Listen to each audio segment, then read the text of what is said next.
Welcome to the Commercial Real Estate Mastery Podcast, where you'll learn the correct way to identify, negotiate, perform due diligence on, renegotiate, finance, turn around, and operate real estate in today's market, a market in which volatility creates opportunity and sound principles defeat fads and bubbles. And now, here is your host, a 25-year commercial real estate veteran and co-owner of over $1 billion in real estate assets, Frank Rolfe. Back in the 1960s and 1970s, one of the top race car drivers in America was a guy named Bobby Unser. Bobby Unser won an Indy Series race 35 times. He also won the Indy 500 3 times. And a reporter once interviewed him and they said, Hey, Bobby, how come you are so good at winning these races? And he said, success is where preparation and opportunity meet. This is Frank Rolfe with the Commercial Real Estate Mastery Podcast. We're going to talk about just that, how to get prepared to be a winner, and then how to watch out for the opportunity to use your knowledge to be a winner. So let's start off with preparation.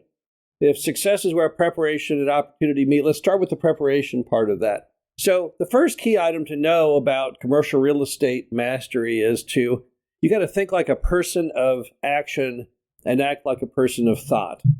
Because preparation without action is of no value whatsoever. So you got to learn the real life ways to win, not just the theoretical. So much of America anymore is just simply based on theory. People go to college and they learn in classes things that they never apply in real life. And they find later in their career that nothing they learned in college actually has any bearing at all. That's sadly the fact. So we instead need to look for people who can give you real life tips of how things really, really work in the real world. Because you can't take action on theory. You can only take action on things which are nuts and bolts, completely accurate. So we've got to think like a person of action, but taking action without knowing what you're doing only leads to disaster. So preparation means getting yourself in the right spot to take action to win. And Warren Buffett has said many times, you should never get involved in an industry that you don't understand. So what does that mean?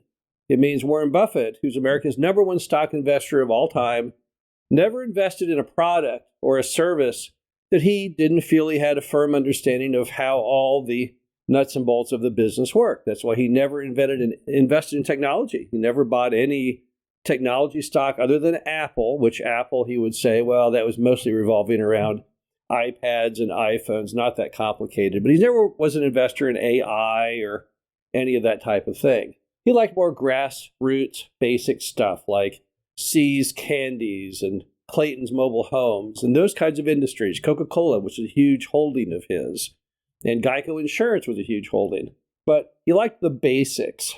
And so in his concept of preparation for Buffett, you had to understand the whole picture, how all of the gears got together and worked. And Buffett also said many, many times that the most important investment you can make is in yourself, is in terms of knowledge, because they can take everything away from you materially, but they can't take away your knowledge, and you can restart again. So I think when Bobby Unser talks about preparation, what he talks about is good real-life knowledge. That's the preparation he needed as a race car driver. He needed to know all the insider secrets and all of the tricks to driving, how the engine works, the transmission, how hard he could push the engine before it might blow, how hard he could shift the gears before the transmission might go out. That's real preparation. It's the preparation that leads to success. So then what about the opportunity? So if we know that we've got to get prepared to be successful, how do we spot the opportunity to be successful? Well, to me, in the real estate world, it means picking the right niche or sector for you. Because if you look at the people who are some of the great real estate investors of all time, let's take Sam Zell, for example. Sam Zell was the largest owner of office buildings, the largest owner of apartment buildings, and the largest owner of mobile home parks in America. And there was something that drew him to those three niches. Would he have been successful in the retail industry?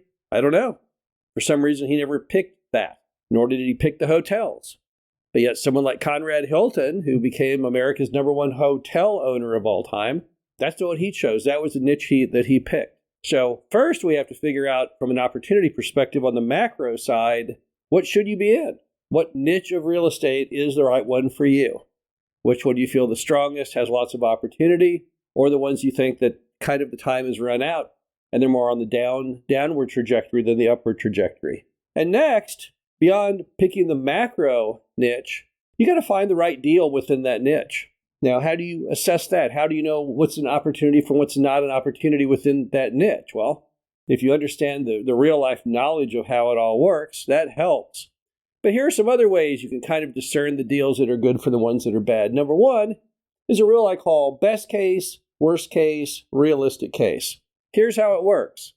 You look at any deal and you say, if I got that thing running perfectly, 100% occupied at full market rents, how much money would it make? And how impressed am I with that? And then you look at the worst case, which would be that your vacancy grows, you lose tenants, your rents drop because there's a giant recession somehow.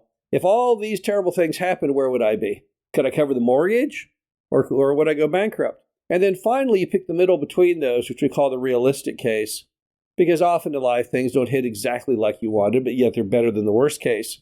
And where do you end up then? If you hit the realistic case, which is the middle of that, is that a winner for you or is that a loser? And if you say, well, I could survive the worst case, I'd be thrilled with the best case, and I'd be happy with the realistic case, then that deal might well work for you. That might be a good opportunity. But if you said, I can't survive the worst case, I'll go broke, and the best case really isn't that exciting, and the realistic case doesn't turn me on at all, then you probably should not do that deal. You should also look at every deal based on the parameters of risk versus reward. Now, what the heck does that mean? Well, Sam Zell was one of the big disciples of risk versus reward in real estate. And what it means is that if you look at a deal, it has a certain amount of risk and a certain amount of gain, and they have to be an equal measure. On Sam Zell's business card, in the back of it, it used to say, for all of his employees, if a deal has low risk and high reward, you should always buy it. If it has high risk and low reward, you should never buy it. If it has high risk and high reward, those are the only ones you need to ask me about.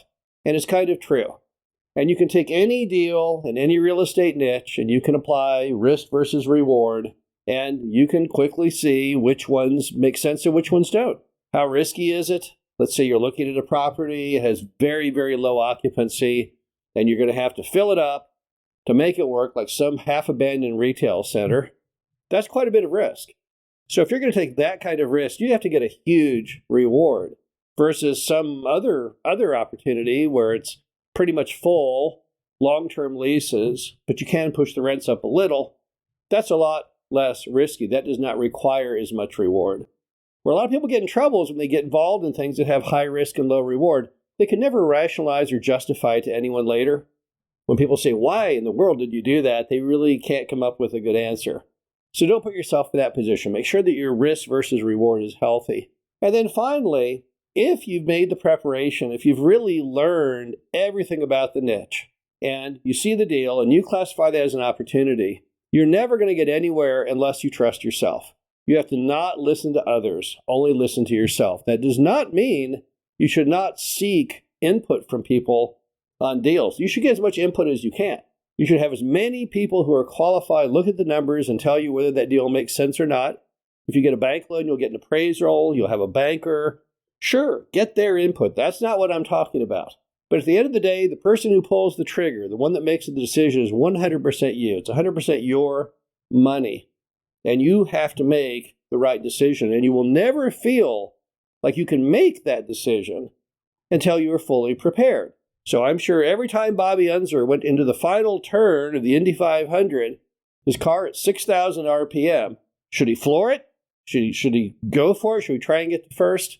He could only do that if he really knew how hard he could push the engine, if he knew how to drive the car at those excessive rates of speed. And that's where it all comes together, is trusting in yourself. When you look at the deal, you look at all the parameters, the risk versus reward, best case, worst case, realistic case. You love that niche. You feel strongly about it. You've looked at lots of deals. This is the best one you've seen.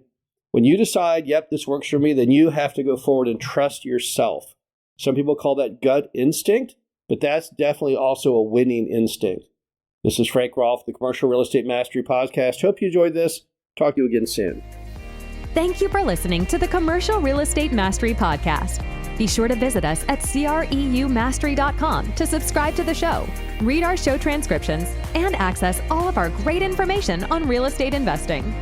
And if you have a moment, please feel free to rate, subscribe, and leave a review wherever you listen to your podcasts. This helps others find the show, and we greatly appreciate it. We'll catch you in the next episode.